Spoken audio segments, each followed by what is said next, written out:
Hey, Jim, welcome to the podcast. Thank you for being one of my first guests in the studio. We usually do this through Zoom, but you're here in real life. Yeah, you're welcome. Thanks No for problem. coming. No problem at all. How are you? Honestly, a little tired. Yeah? Very tired today. Well, Yeah, this was a burden. I'm here. you know what? I don't really have anything planned for what I Sounds great. honestly, like, all the things happening recently, it's just really like heavy stuff, right? Yes. I actually wanted to do something kind of lighthearted. Just have a conversation because Great. yeah, because Yeah. we talk about just stuff all the time. We have great conversation. Why not capture it for a podcast, right? Isn't it usually serious? Do we have lighthearted conversations? Oh, you're right. It's usually serious. but I almost don't- always serious. I'm not ready for anything serious. Well, today. what do we usually talk about? Shootings? Yeah. Oh, yeah, that was the last conversation we Yeah. had. Yeah. Yeah, you want to talk about that? No, not at all. Okay. Shootings are bad. Yeah. Yeah, it's all bad. You know what though? It was like really close to where you live. Yes, it was like 5 minutes away from my house. Is your community like your neighborhood any? I don't feel anything, but I'm not really going out into Ackworth. So I live in Ackworth. I don't really spend a lot of time there other than at my house. Dang. Yeah. Well, yeah. Let's talk about something lighthearted. Just to kind of give the viewers or the listeners something a little more jovial, right? So let's talk about your life. How about that? So Jim and I are pretty close friends. We talk almost every night via gaming or whatever it may be. And yeah, there's a lot of your past that I only have gotten snippets of that I'm curious about. So I wanted to ask you. So I know you're a Marine. You were a Marine. I was, sure. Yeah. Kinda. And just like how that happened. Like it's so weird to me that you were a Marine. Hey, by the way, you can take the massage thing off if you want. Oh, that's okay. I don't care. It's fine. Yeah. So can you just kind of walk us through how you became a Marine and like that Oh whole my experience? gosh. I'm not sure. There's a theme in my life. A lot of things I just fell into. Yeah. So I was in school at the time. I needed more money for school, and I was tired of school at the same time as well. And then I just walked into a recruiter office, and it all happened really quickly. Like it was a blur. The recruiter was like, "Hey, you want to be the best?" I was like, "Yeah." "You want to get some girls?" "Yeah." He bought me a buffet lunch, and that was it. That's all he did for me. Literally, it was you wanted to be the best and you wanted to meet girls. That was it. I mean, so Marines have those commercials because you think, oh, Marines are this way. And I also had that misconception, false perception. And, he's like, you can do it. And I was like, okay, sure, I'll try it. And I did it. I was seriously, within 3 weeks, I was on the bus and I left. Wow. Yeah. Wait. So 3 weeks from having that conversation with the recruiter? Yeah, it was so fast. Where did you meet this recruiter? In Kennesaw, there's recruiting stations all over the city.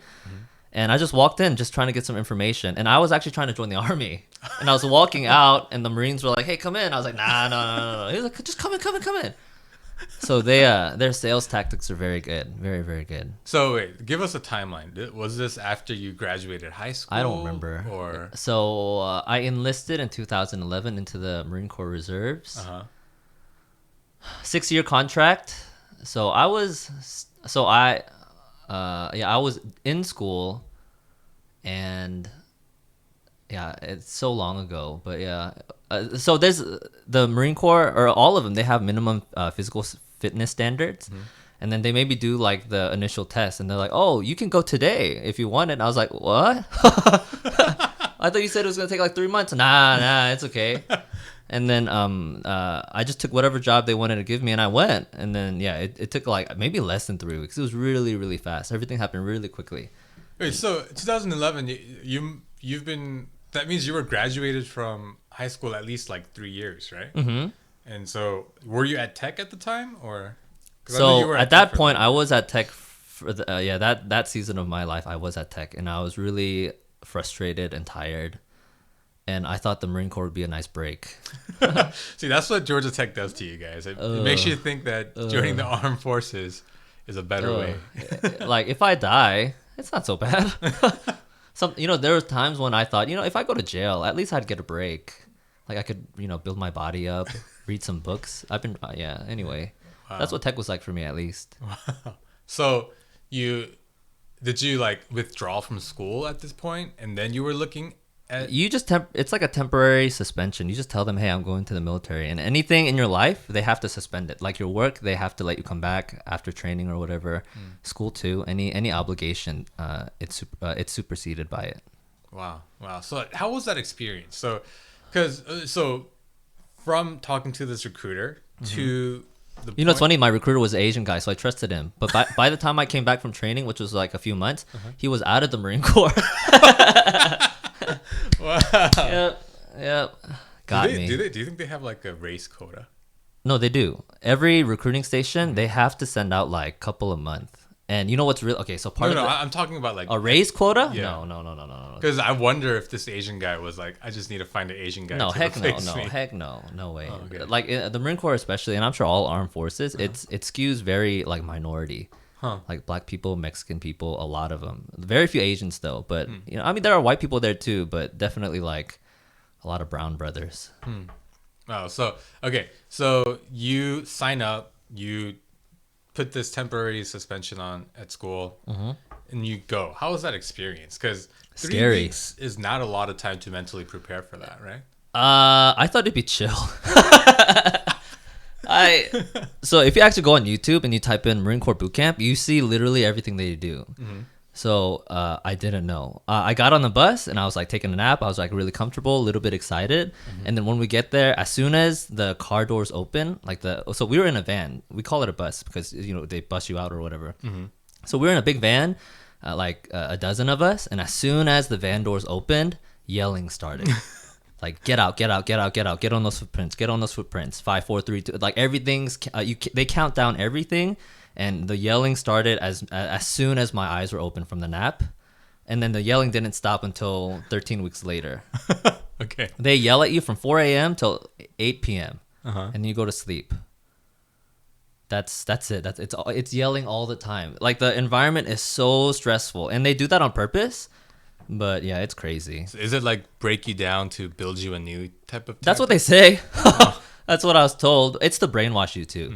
They want you to instantly obey them. Because say you're in a situation that there's not a lot of room for discussion, So as soon as you get an order from somebody superior from you, you just got to fly. And by halfway through, but at the end of it especially, we weren't even thinking about it. As soon as we got an order, we were flying. Can you stop snapping? No, I can't. I don't know how the mic is picking it.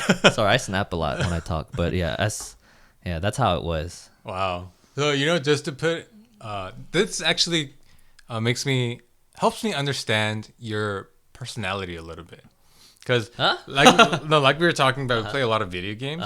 And that's a joke. Those are jokes, David Shin. Yeah, Jim, he always assumes the commander role, that's right? Not IGL, in-game leader. In-game leader, right? So we need an IGL.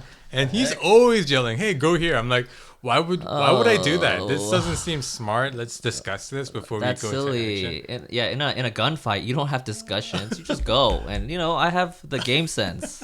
I trust my game sense the most. We die often though. Yeah, because you're not following me. If we were all following me, I would live longer. Okay. Instead of just camping in a corner. Wait, oh my gosh. Do you think that that tactic worked? Like, does it make you more obedient to what they tell you to do? If somebody who was, so I still have it a little bit. So my 6-year contract, the beginning especially, like as soon as somebody said something, I just do it without even thinking. But eventually I became more of a human.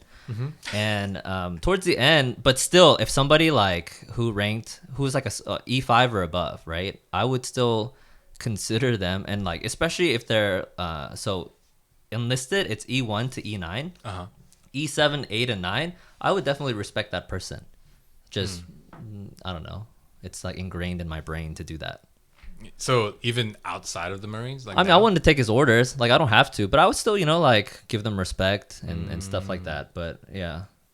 So after the 13 weeks that was boot camp, right? What did you do after that? Did you do anything So it's 13 weeks of boot camp, and that's like basic training. And then you go off into, so there's you split off into two directions. One, if you're infantry, you go straight into infantry school. That's like a long time. But if you're every other MOS, military occupational specialty, you go to like a month of combat training, and then you go off to your individual schools, which can be like a few months, few weeks to like a long time. So what did you do? Mortuary affairs. So is that MOS? Yeah, that was my MOS. The job, it's to recover people who die in war. That was our unit's job. Did you have any input into being assigned that? Or? I just I just took it. They're like, here, this is available. I was like, okay, let's just go and do it. Yeah. I mean, because a lot of people, at least from the commercials I see, I see a lot of like, you can specialize in your line of work, like whatever you want to do, you can do in the army and gain the skills. So like, were you thinking? No. Okay. It was really fast, David Chin. It was really fast, and he bought me lunch, so I just went. Oh wait, so you got assigned that during your recruitment? Yeah, of course. Yeah, that happened. You sign the contract before you go to the whatever. So like, it's not like you get to decide what you want to do during boot camp? No, not at all. By the time you hit boot camp, everything's already decided. You sign your contract, and you just have to fulfill your contract from then on. What were the other options? No, there was a lot, but also, so the thing about the reserves, of course, I have to stay locally. There's not a lot of Marine Corps, places, and the jobs are fairly limited. But you could have done something like, I'm sure, human resources, something very practical. Yeah. I didn't. So okay then, do you feel like you gained any skills to be? Well, maybe going to an mortuary, right? Doing like funeral stuff. No. I guess you could. I know some people who did eventually do that stuff. But I gained nothing from the job part, like that's translatable to anything that I'm trying to do in life right now. But I learned a lot about organization and structure and chain of command is another big thing. So I got a lot of practical skills, but nothing job related. Oh, do you regret going to the Marines? Yes. I think they got more out of me than I got out of them. I got some money for school, but it wasn't worth my soul. I definitely don't think. Yeah, it was a lot. It was just painful and very, like, it's reserves are supposed to be, you can go to work or go to school and like do it whatever, but it's not. It's so challenging because they still expect you to be. It's only 1 weekend a month and like 2 weeks out of the year. That sounds like really little. It's not. Like it's super time consuming and you still have to like think about it. And it's like really, it adds a lot of stress to your life. So yeah, it was. I mean, I got a lot of good stuff out of it, but overall, I think they got more than I got from it, for sure. So and we recently we were talking, and weren't you considering going into like, was it National Guard? Yeah, for more school money. Yeah. Well, what happened with that? So the job I wanted, so the second time around, I tried to do it much better and smarter. So there was a job I specifically wanted, like spaces weren't available, and then it just fell through. So I stopped. That's all. Like job you wanted, as in like it could be practically applied to. Yes. Yeah. But plus like so I wanted to get, so it was up to 50,000 in loan forgiveness. But that's the max amount is only given to like certain jobs, the crappier ones, and I didn't want a crappy job either. So, and then they're like, because you have a college degree, you can go become an officer, but that was way too much commitment. So I wasn't really feeling that. So you can be an officer in the reserves. Oh, interesting. Yeah.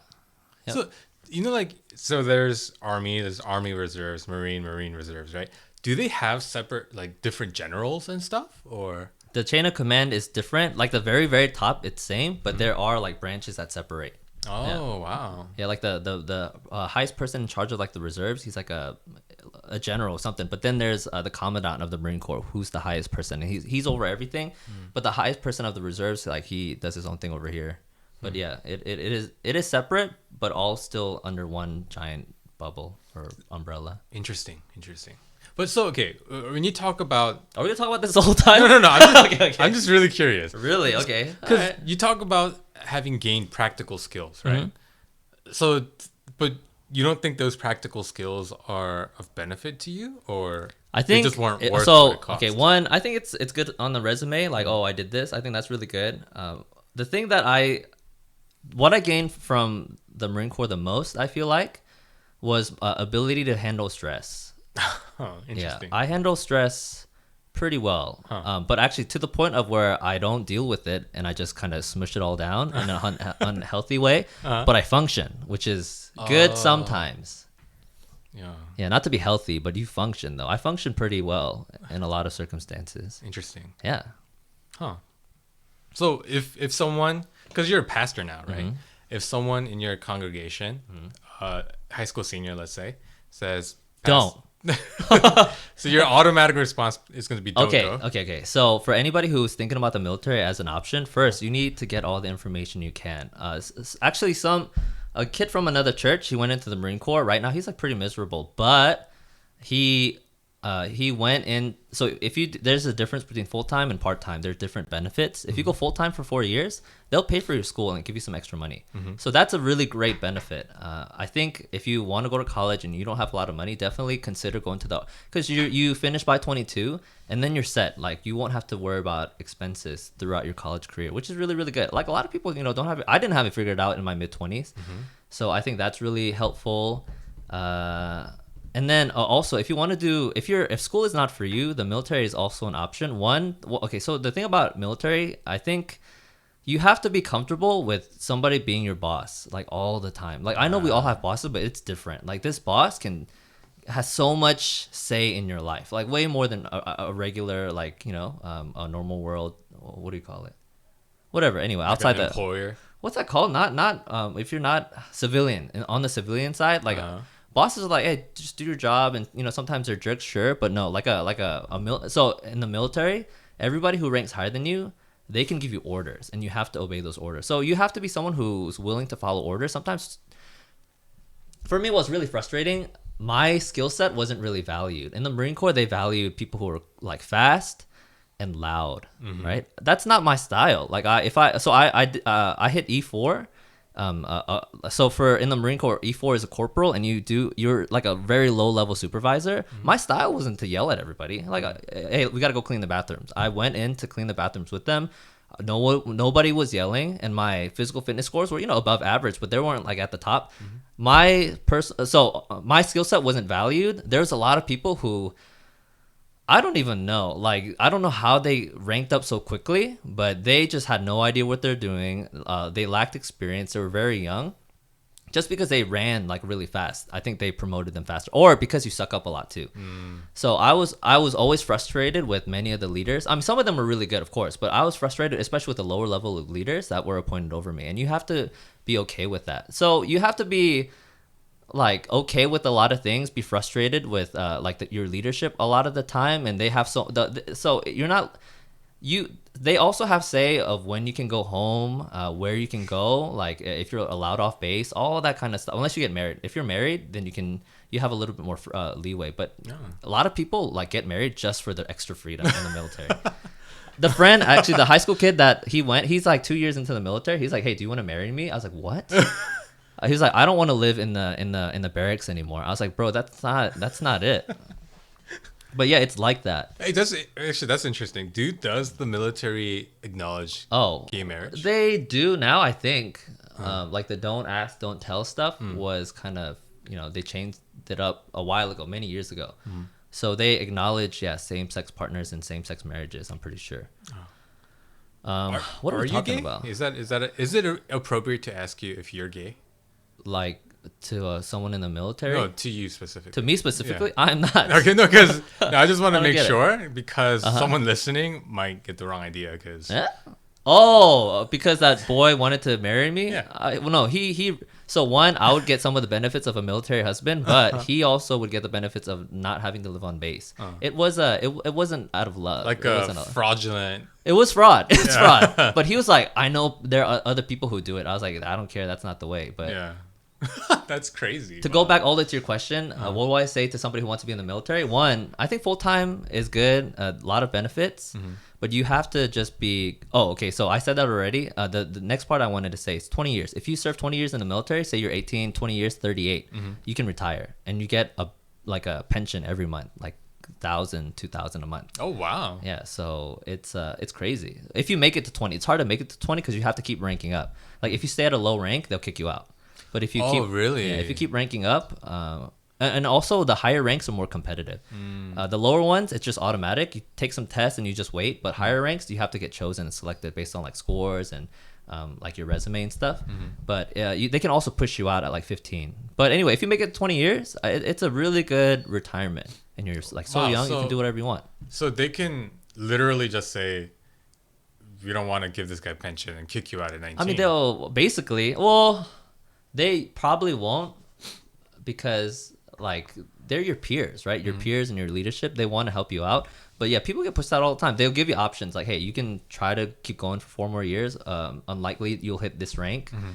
We'll give you, if you leave now, which a lot of people want. So at 17, they'll be like, hey, you want to leave now? We'll give you this much pension. And some people are like, oh, yeah, I'd rather do that anyways. And then, yeah, you get like healthcare afterwards too if you retire. So it's a good way to like, once you hit 40, you get a couple $1,000 a month and do whatever you want. So I think that's really, really good if like college is not your thing.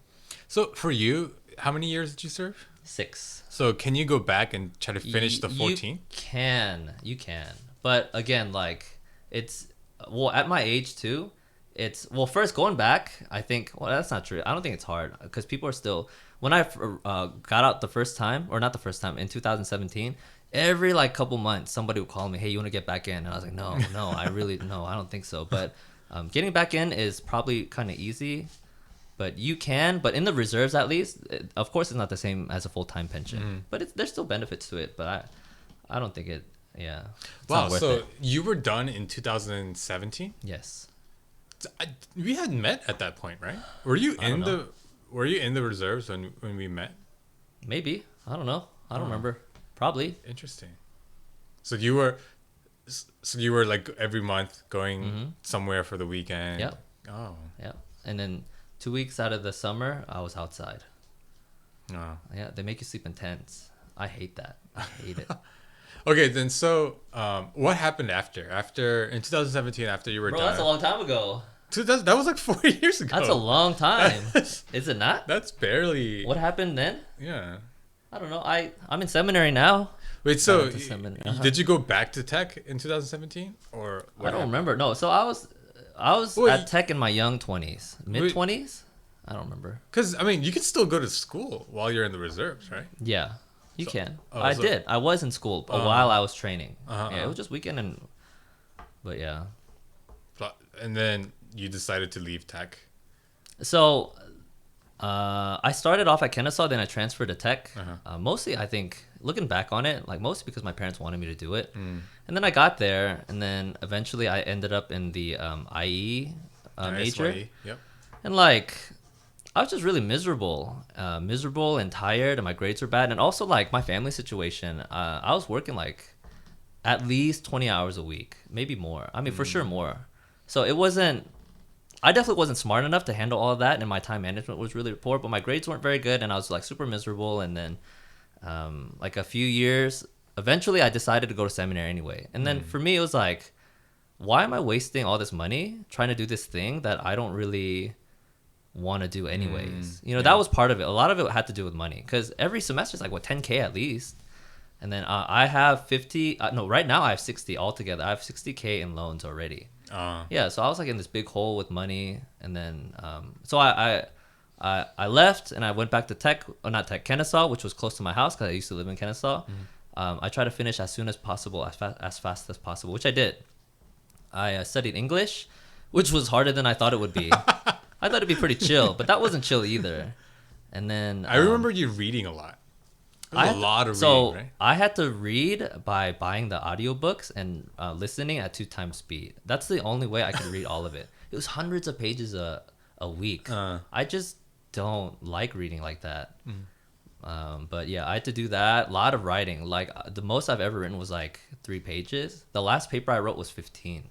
Wait, so and you became a pastor at some point, right? I don't like the title, but I was the main director. Church leader. So our church is small. Well, that's another story to how I fell into that job as well. But yeah, I'm in charge of the English ministry at our church. Okay. How did you fall into that? I think we're gonna hit the hour just on these two stories, Yeah. but holy cow. Okay. Okay, wait, hold on. Before that, though, Yeah. is there something else you want to talk about? About the military? No, just anything.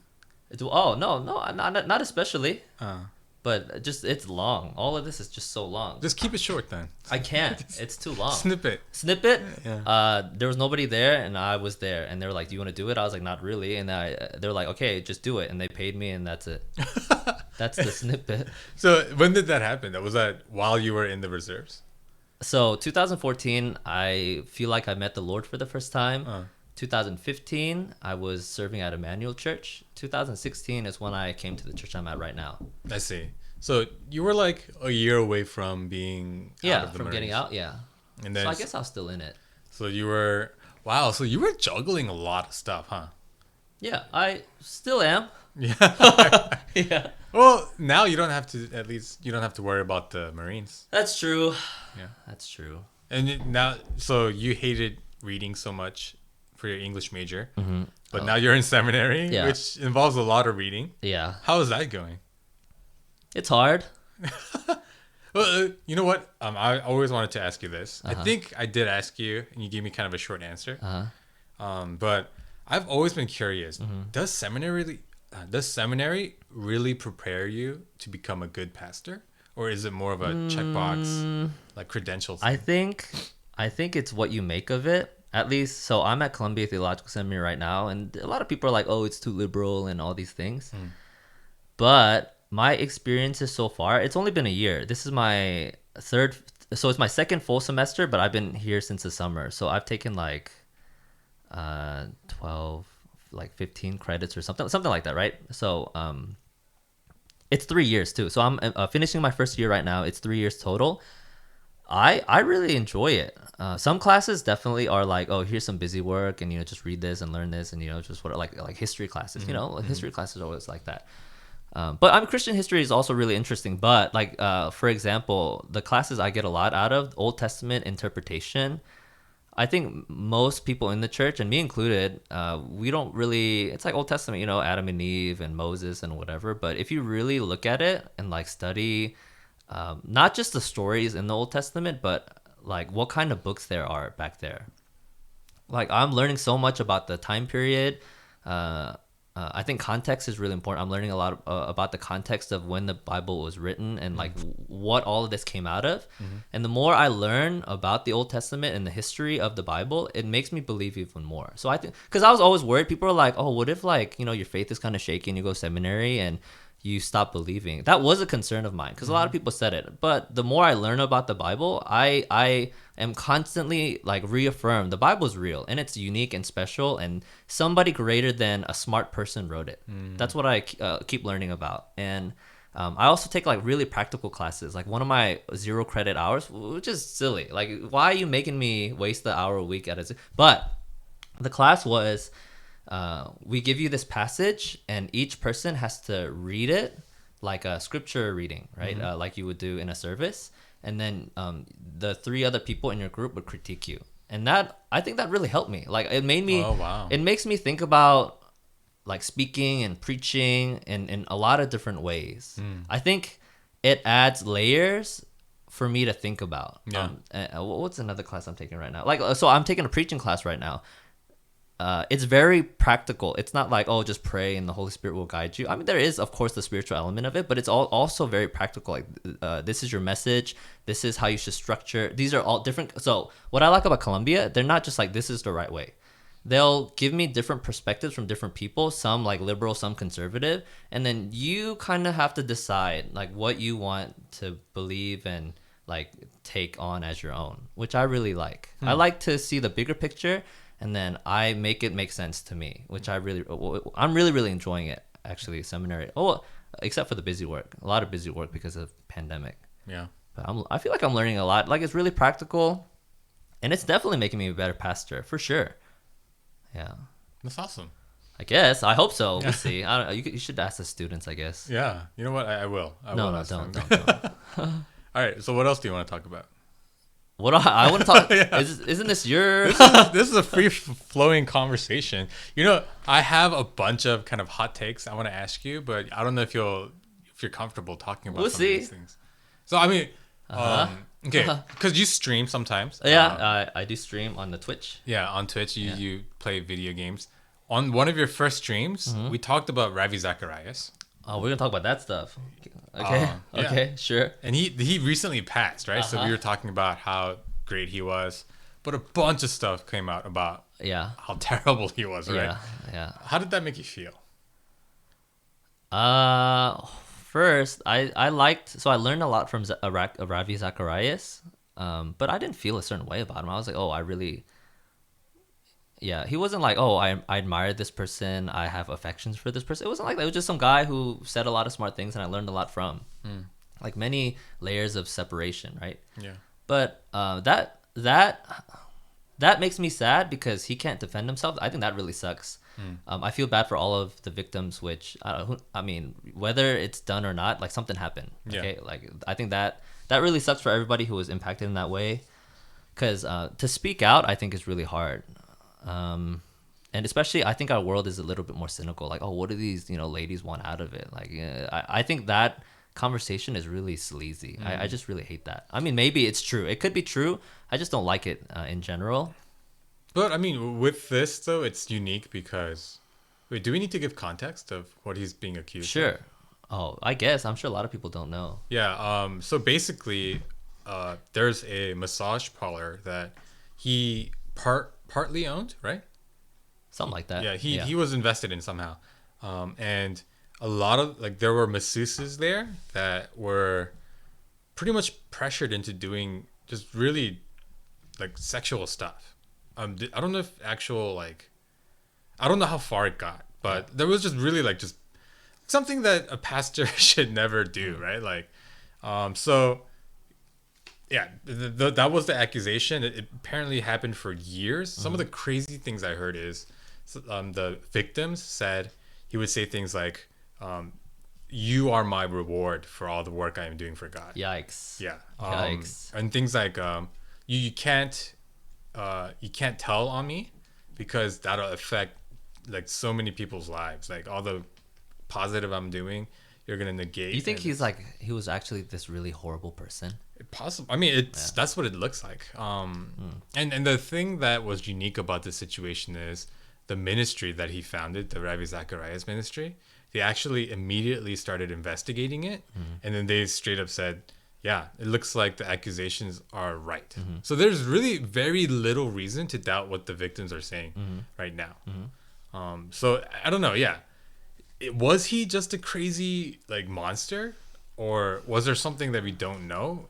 I don't know if that's relevant, but for me, like I really looked up to the guy. Yeah. Like he was like the most prominent person in the apologetics like space.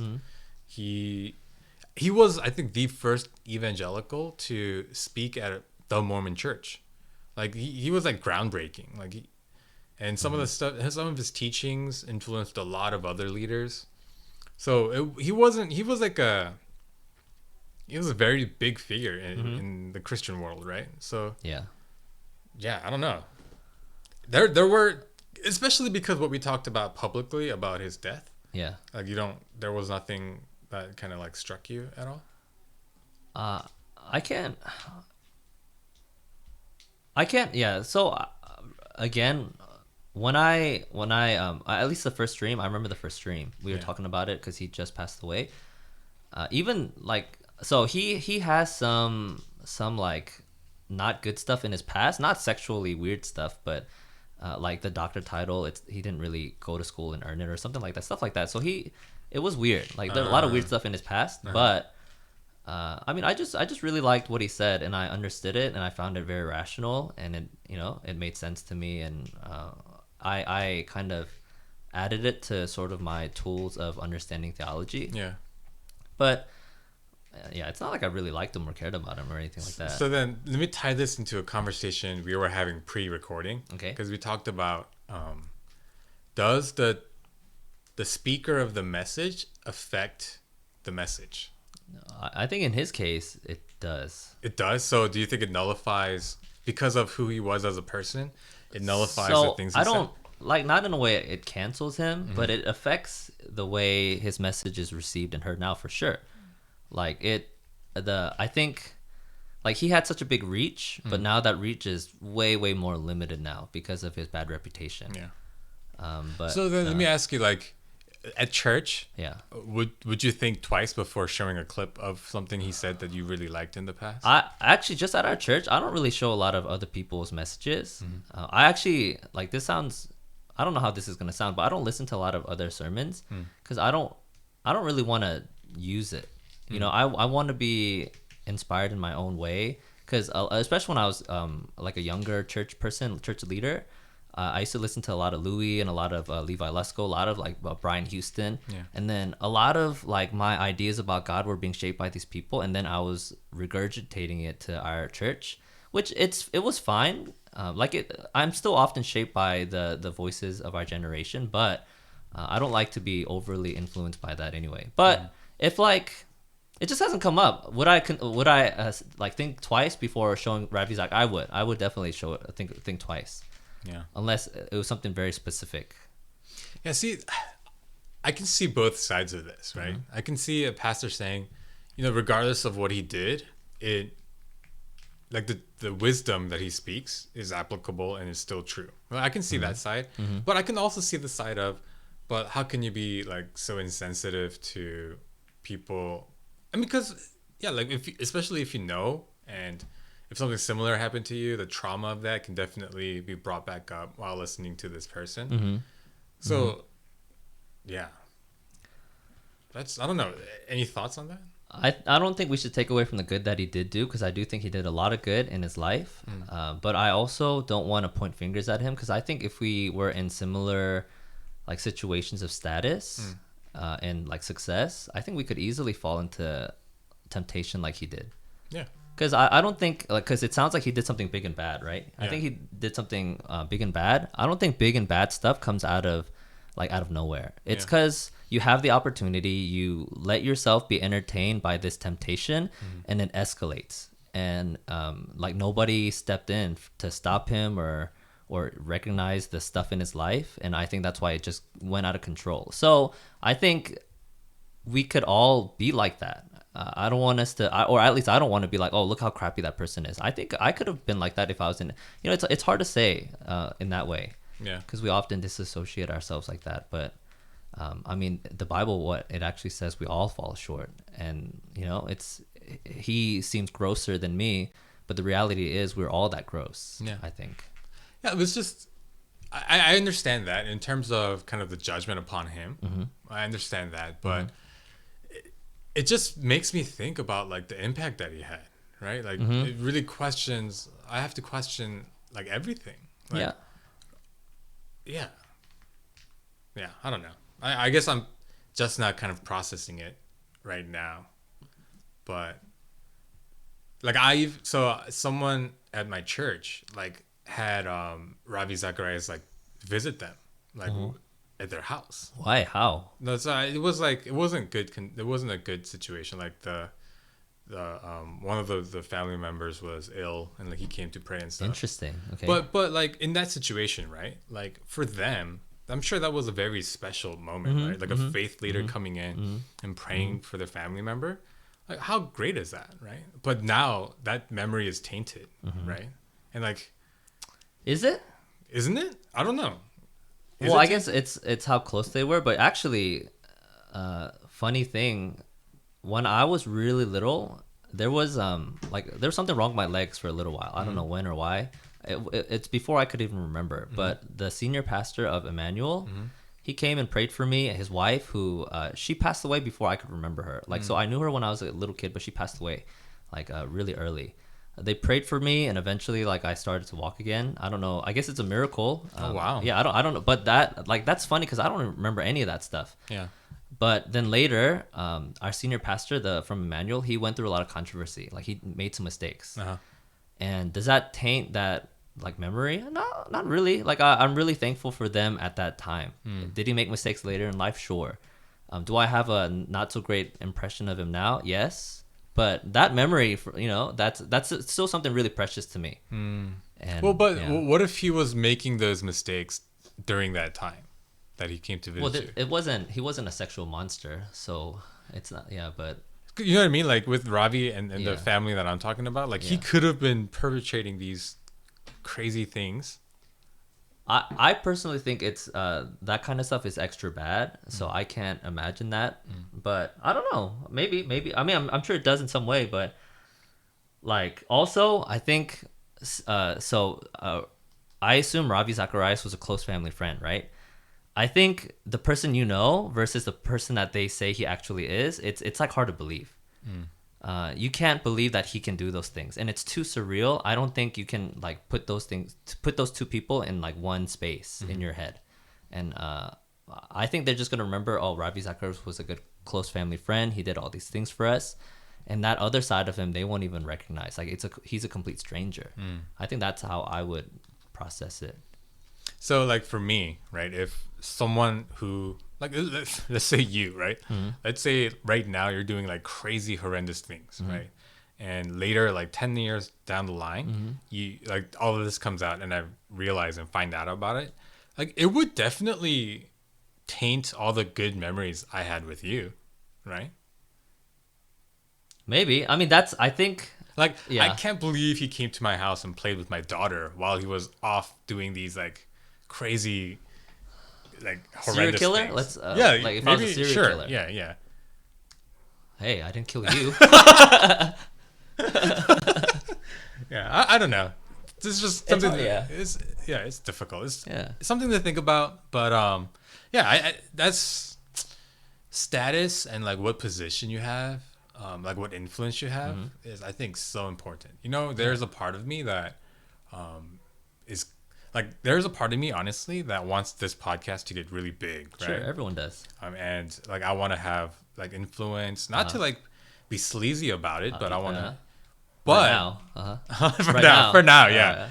But there is also a part of me that I'm really glad that my podcast is like pretty local, because that's a lot of pressure. You know, like every mistake is gonna be scrutinized. And I guess Ravi Zacharias' situation is a little different because it's like horrendous.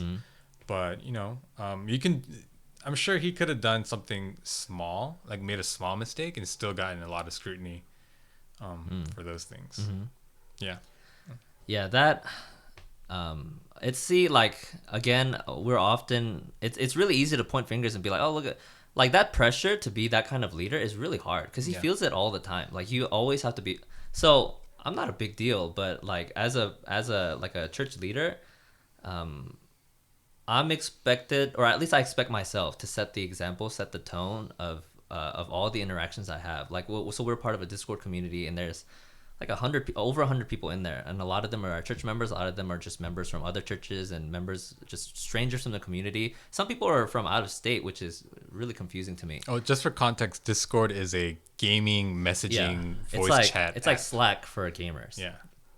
But like for every outside of just a handful of people, I'm always filtering myself, always trying to be like Jesus. Yeah. Always trying to set like a good example, trying to be a good person, which I mean, I feel like I'm a good person. I try to be a good person anyway, but there is that extra layer of always that tension and stress of never being fully just relaxed and comfortable. Yeah. Like I whenever I talk, sometimes like even the weirdest stuff that I say to you, that stuff is still filtered. Like there's still many, many. Wait, I mean a little bit more. This is a little bit more. That's filtered. I mean, I could go further. I could easily go further. Yeah, I guess. But like, I mean, I do like to anyway get as close to the line as possible. But no, you definitely dance. do I cross lines? I don't think I cross lines. No, I'm pretty sure. Yeah. I feel like you get your foot on the other side sometimes, but you don't. Your whole body doesn't go across. I'm not the horrendous. line. It's Yeah, not no, yeah. A lot of it is in they're jest. just jokes, okay? Yeah. But no, I mean jokes are serious too. But yeah, seriously, like I feel this physical tension, emotional, mental stress of always having to be like a pastor. Yeah. So for Ravi Zacharias, exponentially worse, right? I'm sure. Oh, you're Ravi Zacharias. Yeah. Like you're this huge faith leader, but I mean, turns out he's just a regular guy, and I wouldn't say regular. Slightly on the monster side. Like, was his brain broken, or did he just fall into something that we all potentially could fall into? I don't know. It's yeah, I guess. I don't know. There's yeah, that's hard. Obviously, I can say now in my position that I would never do something like that. Yeah, of But I course. guess I won't know until I have his status, his Yeah, yeah. stature, his influence. Yeah, something about like the bright light. Like Yeah. it does stuff to you for sure. Yeah. Dang. But anyway, Yeah, but what's this got to do with me? sorry. No, just because no, I'm tying it back to your stream. So you're a pastor who also streams video games. We talked 30 minutes about Ravi Zacharias. Now you want to talk about my stream? Yeah, that's All right, that's good. What So- kind of podcast is this? So tell us about your stream. What is it? What are you trying to do there? Pop off? What do you mean? Trying to pop off and make money. Yeah. No, but I mean that's like a joke, because that's super unrealistic. But so what is streaming? I have a video camera or webcam pointed at me. It's like a little box on the screen, and then they just watch me play games. But one, I just like having those videos because Yeah. I like to go back and watch them. And Yeah. for me, gaming is so like a lot of people, especially Asian Americans, they'll look at gaming and be like, "Oh, why are you playing games so much? It's such a waste of time. Like you get nothing good out of it. It's just like this dark hole of junk." Mm-hmm. Like gaming, yes, there are toxic people there. Yes, I guess you could be more productive in some ways, but I think like gaming is a really, really, really not important, but like like it's a good thing. I think gaming is really, really good. Why?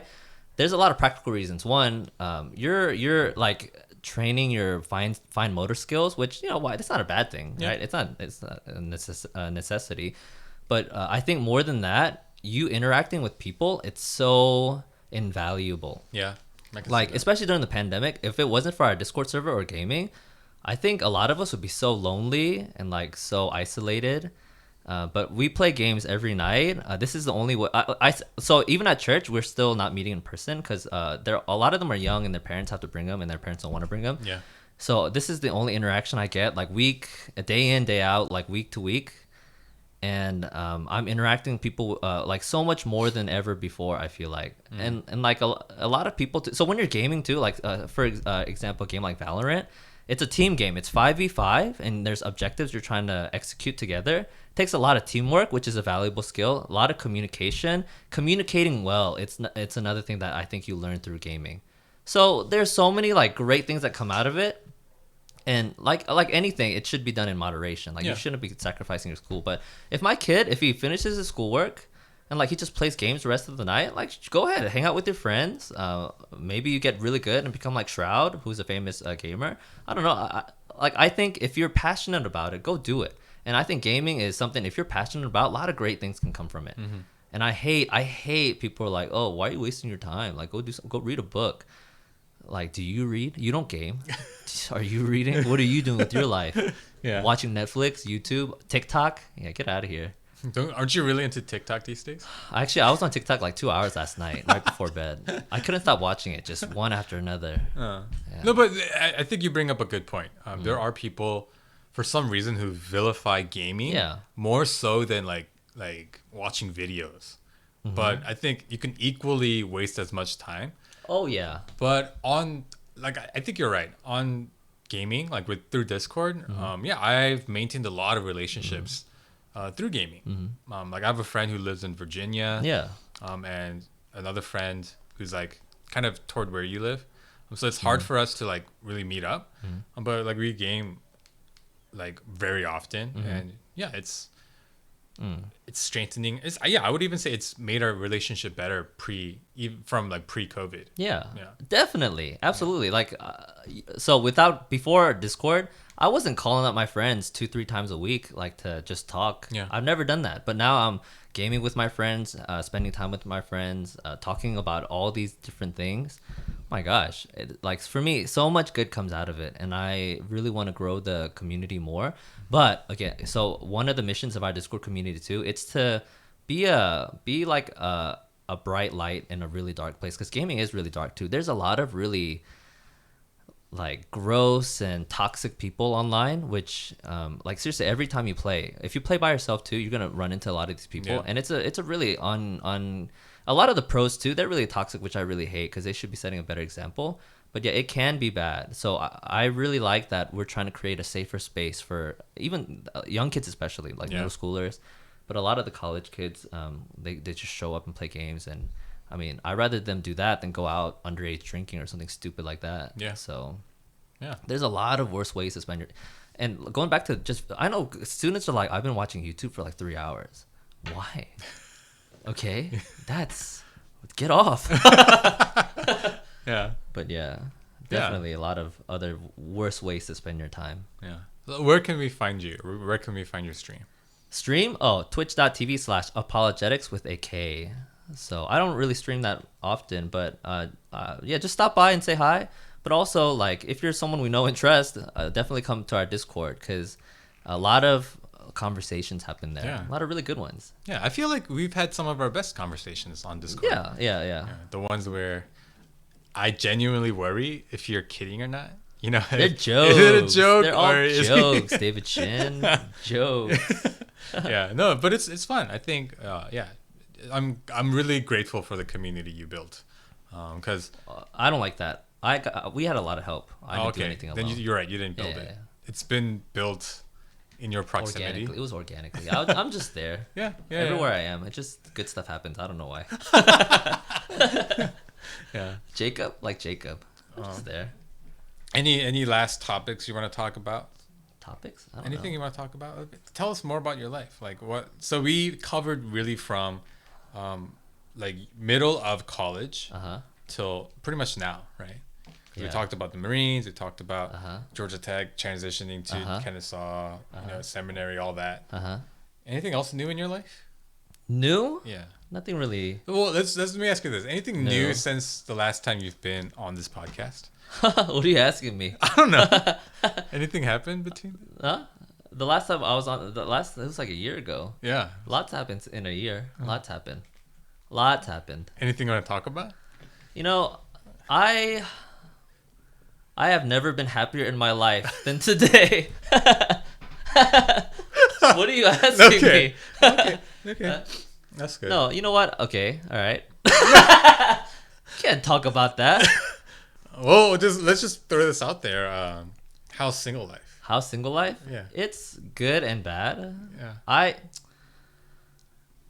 Is it a sore topic? You don't have to get too deep. I don't even know how to answer that question. My singleness is really something I don't really think about. Oh. Like the other day, actually, one of the pastors from Synod, we're in an email chain, and we haven't talked in a year. He's like, "Are you gonna get engaged soon?" I haven't replied. I gotta break the news to him too, I guess. Hey, no, I'm not. I'm further away than before. But so, anyone watching, anyone listening, if you wanna, what kind of podcast is this? No, it's not. It's not like that. No, honestly, like I am gonna keep enjoy being single because there's a lot of things I need to learn. I think. Like, you know, I'm not gonna give away my age, but I'm old. Yeah. I'm an old guy now, but I'm still growing as a person, learning. Wait, why don't you want to give away your age? Is that bad? It's not bad, but it just sounds like a lot. Can I give it away? You snitching? That's just. I'm 32. I'm 32 now, but I mean, I definitely don't feel like it. I still feel like I'm still very young in a lot of ways. I'm still growing and learning how to be like a healthy adult. Yeah, so I think I need to work on myself a while before I even think about anything else. And plus, like school too, I want to do that well. You're juggling a lot. Juggling way too many things. Yeah, but I don't know. You know, like part of it too, I think it's good because, well, I was thinking about this like bivocational ministry, right? That's something I don't really want to do. Like some people do it because they have to, because they have wife and kids and stuff, and I understand. And some people like that's their call from God. So like, just context, bivocational ministry is when you're employed by the church and also have a separate separate job, right? Yeah. So you are the pastor of a church, but you have like a full-time job during the week. Like I get it. That some people need to do it, and some people are called to do that. I at least the heart I have, it's to let's talk about church. I think we haven't really talked about church, and that's such a big part of my life. Yeah. But how long has it been? Is it too late? 54 minutes, but it's fine. Okay. So for me personally, some of my beliefs about church, I want to give like as much to the church as possible. And like I think I'm a pretty smart guy. I think I'm pretty capable. If I got a regular job, I think I'd be really successful at it. But like, what if I gave as much as I could, all of that attention I would be giving to a job, to the church? And especially the Korean church in Atlanta specifically. I mean, all over the place. Churches all over the place need a lot of help. Because I even like really big churches, I feel like we're not reaching non-Christians very well. I mean, that's just me, like way separated and looking from the outside. Yeah. But at least from my context, like it's so hard to reach non-Christians. And like, I don't know. I think something is really, at least for my life personally, if I give as much as I can to the church, I think something really special will happen to it. And you do, I think, I'm sure a lot of pastors do this, but I do see you going out of your way a lot. Like at one point, one of your students had to get her tire changed, so you drove way out of your way to go help her do that. Yeah. And that's all kind of part of your ministry, right? So I mean, I don't know what other churches are like. I've only been to 2 churches. One, I wasn't a Christian for most of it, and it was like a hangout place I really enjoyed. But the church I'm at now, I do feel like it's not like pastor and student, which that's part of our dynamic at the church. But I really want to create a place where it feels like these are my siblings. And I always, I use that language very specifically. Like, I don't expect them to call me pastor. They just call me James, right? James, very casual, very comfortable. Yeah. And like, what would I not do for? Actually, I would do a lot less for my actual siblings than my church members. But yeah, like so this one of our students, not sisters, one of my sisters had a flat tire, and then I just went to go help her change it, and it was really. Some people might look at that be like, you were like, I can't believe you did that. It was super normal, and it's because, So another thing too about small churches, I'm at a really small church. And I've had a handful of offers to go somewhere else. Like I assume that someday this church won't be able to help sustain me financially. Like I want to be here as long as possible, take as little money as possible. Like my brother pays most of my bills anyway, so I live in my brother's house, and he pays a lot of the bills. So as long as I can sustain this lifestyle, I want to be at this small church for as long as possible, because. Like I think a lot of people leave for bigger context, and then like there's so many small churches that have nobody, or bad people, even worse, right? And like it's hard for me to think about like what would happen to these students if I left. I know that's not maybe healthy, because like, God's gonna do His thing. Sure, I get that, but I really like, I think. Yeah, it's tough to think about what would happen to my little brothers and sisters if I wasn't there to be on them and teach them and love them. Because a lot of them too, like their parents aren't loving them very well. They feel all this pressure from all over the place. They struggle with all these insecurities, and I do feel like the only positive thing that comes into their life is the church, at least our church. So. And I have a big heart for like small ministries, because I'm sure there's a lot of them. Some one guy like helping like 5 other kids, and I think that's so valuable. But I don't think the church values that. At least we value things we put our money towards, right? We pay pastors who have giant congregations, but the work at small churches is also extremely valuable. And right now, no one's reaching out to those places. Yeah, that's how I feel, at least. No, this is an interesting conversation, because because I had a conversation with Pastor David Park, kind of similar stuff, right? We have built church around this kind of capitalistic context, but how do we go back and be more focused on the things that actually matter? Because you're talking about how like being a pastor. Thanks for texting while on the podcast, by the way. For those of you listening, Jim has completely disengaged. I'm listening to every word. Go ahead. I can do 2 things at once, David Chin. All right, let's go. What are you saying? But yeah, like I don't know. Maybe this might be too philosophical. I think this is just something I want to point out. Yeah. Maybe listeners can think about it. Yeah. Yeah, like how can we shift? Because I really can't see another way around it. Like.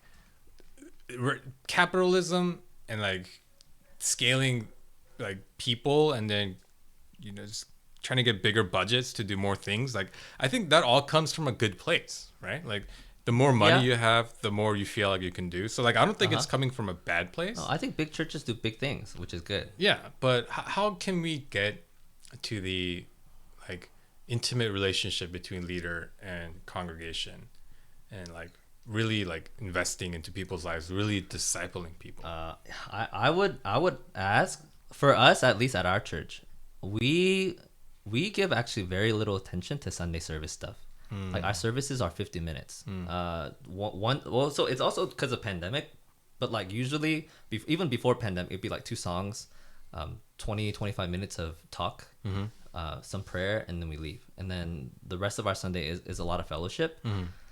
Like, and then some churches are the opposite. It's like 3 hours on Sunday, and then like a small group once a month or something like that. Like, what are you investing your time in? Because for me, like I think about, like, not like, it's not like teaching Bible isn't important, but for me at our church, I really want to raise like first good leaders, and also like just good people. Like I want my students to grow up not being like misogynistic, gross, toxic middle schoolers or whatever, because a lot of them are.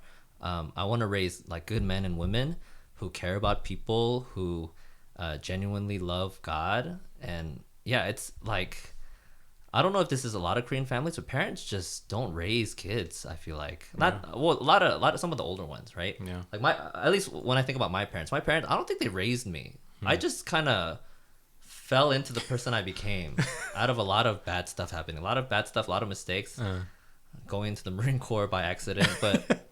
Like seriously, I just kind of became the person. A lot of it was definitely God's intervention too. Yeah. But I think parents really like they think if you provide for them, that's enough. But are we really? And language barrier. Like I know one family who the parents are very 1.5, 2.0, and their relationship with their kids, it's like amazing. And I do get language barrier as part of it. But it's also like our values. We just want to raise kids who make money versus raise good people. Yeah. Passionate people. But just to kind of play devil's advocate. You do that a lot. Are you do. the devil? Okay. Well, I want to defend your parents, right? Because they're not here to speak. No, they can't. No, and all the parents who might Yeah. be classified in the way that you've classified them. Like a lot of the time, well, you mentioned language barrier. There's cultural barrier. Yeah. And there's also the fact is some of them, like I think that's the only way they know. Like that's the only thing they know how to do. And so my parents also too grew up in a very difficult situation too. Yeah. Right. The early 1900s. Yeah, that was really bad. Not early and mid 1900s. Yeah. I don't care. No, but like for them, it might be, and this might be a true statement. It might be for them, the best thing we can do for our kid is give them a stable financial life, like financially stable life. And then within that, there's a lot of shortcomings, right? Another a lot thing of about emotional. Asian parents too. They're more comfortable like smothering their emotions, which I'm learning more and more. Emotions are valuable, apparently. Yeah. Like, yeah, I've been learning a lot about like dealing with emotions, caring about other. Because for me, before, just a few months ago, like emotions were secondary. Yeah. Like, let's just do the right thing, be rational. But emotions are really valuable, and you have to deal with them. And our parents just never learned how to do that because of their culture and history or whatever. But yeah, I'm glad you're learning about that. I remember having several conversations with you. You were very as long as it gets the job done, it's fine. Sometimes that's true. Yeah, I guess. I am, so it's the lesson of my season 2, like dealing with emotions, caring about other people's feelings, even though they think differently. That's awesome. There's a lot of apologies I should be making. You got it. Whoever you're gonna hear this. Sorry. I am sorry. I'm sorry. I wasn't ready for a lot of things, but anyways, yeah. Like, but it's been really good and helpful, and I'm growing as a person. That's awesome. I guess. And I think that's a good message for anyone listening who feels like emotions. Honestly, I was kind of similar to that. Yeah. I was very much like, emotions are a byproduct of whatever, like, evolutionarily, in whatever way it helped our ancestors. But now that we can think logically, it's no longer necessary. Like, that's the way that I used to think. But I agree. Emotions are very Very important. Yeah. And like, our parents, at least my parents are much older. They're born in 40s and 50s. So them especially, right? Those, I think parents from that generation definitely don't value emotion like at all. Like my mom used to tell me, "Why are you crying? Did someone die? Why are you crying?" That's what my mom used to yell at me when I was a little kid. Like, okay, all right. There's a saying in Korea. They say that a man should only cry 3 times in their life. Yeah. You know what they are? Birth, death? No, not death. No. Birth, death of parents, death of parents. and when something big happens to your country, something like hard happens to your country. Ew. They say those are the only 3 situations in which you should be crying. Yeah, that's like so sick. Yeah. Oh, so break the cycle. Like we as future parents or parents, right? You have to break that cycle that your parents, whatever they did to you. Because I learned this recently. So there was a study, right? Of I think I already told you, but there was a study of rats. They would present the smell of almonds to these rats. Then they would shock them. So they would make these rats afraid of the smell of almonds. So even without the shock, just the smell would make them shiver. Yeah. Up to 3 generations later of their offspring, they would be afraid of almonds without any conditioning. Wow. So there could be there's some proof, right, that there's a genetic component to your like emotional history. Yeah. So I think the stuff that your parents were like bad with, anxious about, that gets passed through your DNA, which you could eventually pass on to your kids too if you don't adjust it. Yeah, there's a term for that, isn't there? How like the memory. I studied English. Huh? I studied English. Yeah. So there should be a term for it, right? That's an English word. Bro. I should know all the words. That's how it works. No, so yeah, there is like a thing where the collective memory of your ancestors, there's like traces of it in your DNA. I believe it. Yeah. It makes sense to me.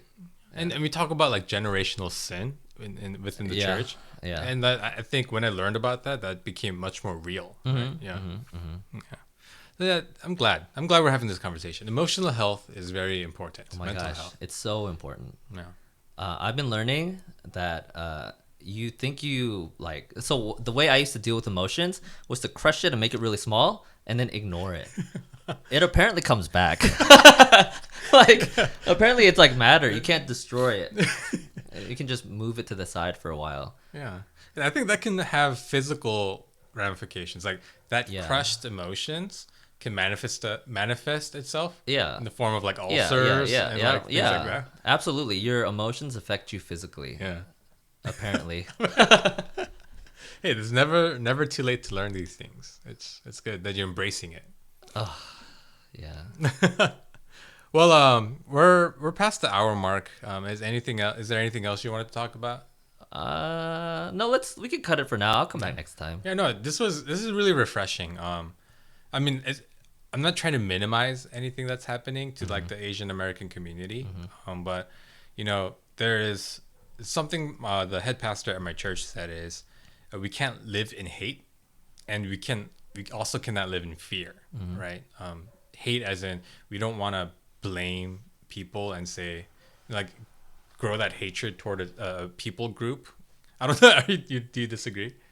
You can disagree, but you don't want to harbor hate, right? That's generally a bad thing. Yes. And you also don't want to live in excessive fear either. You want to be able to live your life. So I don't know. This is kind of my first attempt at that. Bringing you to my house to do this in person. Yeah. Having a free flowing, just kind of open-ended, normal conversation. Helps me personally kind of get back to the normalcy. So I'm hoping other people can do that too. Oh, for people in Georgia, just a PSA, me and my wife who is pregnant, we both got our first vaccine shots. And I mean, she talked to her OB. Apparently it's very like they keep using the term the benefits outweigh the risk. Ugh. Yeah, it's kind of scary, but there are no significant symptoms to pregnant women in the research they've done so far. So yeah, please go out and get vaccinated. For anyone over 16, it's open now. You haven't gotten it yet? I haven't gotten it, but I want to. Yeah, there's a lot of sites opening up. I think one thing that the state's doing a real bad job at is notifying people where they can get vaccinated. But we went to UNG, the University of North Georgia in Gainesville. They had a huge, like, in the gym, they were doing that. So How many people were there? Was it a long wait? no. You make an appointment and you go. And if you do that, there's no line. I literally just go in and then. I know somebody who just went with her brother, and then they just let her in. Yeah, I guess it's pretty chill. Yeah. I think the goal is to get as many people vaccinated as possible, so there aren't really many red tapes. We had to show our ID, but I know some places apparently they didn't even have to show ID, so it could have been anybody getting a vaccine. But yeah, I don't know. I think in an effort to go back to normal life, that's something we got to do. Got to do what you got to do. But it contains microchips, David. Dude, you know, there's a shortage. I don't care. There's a world shortage care. in It's because everyone is at home building computers. That's why. Yeah, you're right. Probably. Yeah. No, I think the science behind the whole vaccine, the mRNA vaccine, is really fascinating. You guys should look it up. I don't know. Why would they waste money on microchips to inject you? You literally have, yeah. Yeah, they're tracking my phone. Like Yeah. I'm freely, like willingly, letting you track me. Why? You don't need to put something in me. Yeah, you literally. Some people check in. Like whenever they go to places, they literally check in on their phone. Like, hey, I'm here. Even on Snapchat, I have my GPS on. Like, if you really want to, just follow me on Snapchat and come kill me. Like, You know what's really crazy? easy. If you zoom in all the way, I can literally tell which house you live in. That's scary. I could probably tell which Wait. room. How do I turn that off? I'm Jim. Thank you so much for being here today. Thanks for having me. This was fun. Yeah, let's Always fun. Let's have more conversations like this. Yeah, for sure. Thank you guys for listening. You can find the video on YouTube. You can listen anywhere that you listen to podcasts on. Please follow me at on Instagram at I hope they hear this, or on Twitter at IHTHT podcast, or email me with any feedback at IHTHTpodcast@gmail.com. And if you want to follow Jim, Apologetics with a K. Twitch.tv/apologetics with a K. Yeah. Yes. It's really fun content. Yeah. Sometimes I'm on there as well, asking controversial questions. Yeah. So it's always a Wait, good what? time. Oh, yeah. You can make me do stuff. There's channel points. You can make me do stuff. There was one time where I just spent all my money my making gosh. you change your background. He made me light. sing a song. That's He made me true. turn the room lights off. That was fun. It was really frustrating. Good times. Yeah. Anyways. All right, guys. Thank you guys for tuning in, and we'll talk to you next time. Thanks. Bye-bye.